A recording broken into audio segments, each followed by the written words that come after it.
Throughout our lives, we're often told to honor our feelings or trust our instincts. This belief in the power of the present moment suggests that acting on how we feel right now can lead us to authenticity and truth. While there's undeniable value in acknowledging and respecting our feelings, the idea of honoring them is only a half-truth and can be misleading. Emotions and feelings, as intense and real as they can be, are fleeting reflections of our current state, influenced by various factors including past experiences, present circumstances, and even our physical well-being. But here's an often overlooked truth. Our emotions are, to a significant extent, trained. From childhood, we are conditioned by our environment, our experiences and interactions. Over time, certain stimuli or situations trigger predictable emotional responses. If we act solely based on these trained feelings without considering their long-term implications, we risk charting our futures on unstable ground. Consider the familiar feeling many experience of wanting to skip a gym session, the allure of a warm bed on a cold morning, or the gravitational pull of the couch after a long day might make the thought of exercise seem like the very last thing in the world you want to do. In that moment, honoring that feeling might translate to skipping the workout. However, if our overarching vision is centered on health and vitality, giving in to such trained impulses can divert us from our truly desired path.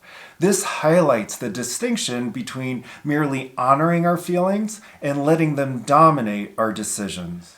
Honoring our feelings means acknowledging them, and maybe for some people understanding their origins. But letting them rule our actions can lead to misalignment with our vision. For a life driven by purpose, it's essential to differentiate between the two.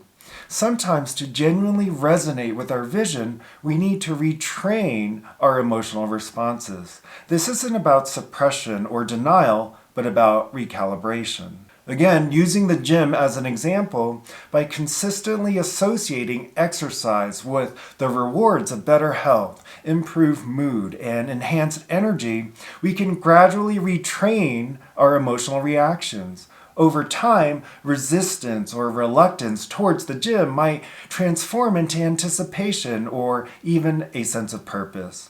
It's about forging new emotional associations that better align with our vision. This process of realignment requires introspection, learning how to consciously direct our focus, and a continual reconnection with our vision.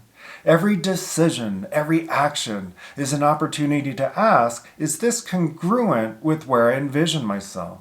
Instead of getting lost in fleeting emotions, often shaped by our past, we can guide our paths, making clear and intentional choices. While our emotions and feelings, both innate and trained, add vibrancy and nuance to our lives, they are impermanent by nature.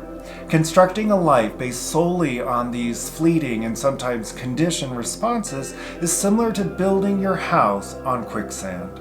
A clear, unwavering vision provides the bedrock we seek. By consciously aligning and, when necessary, retraining our emotions with vision, we ensure a life not only of stability, but one that genuinely reflects our deepest aspirations and dreams.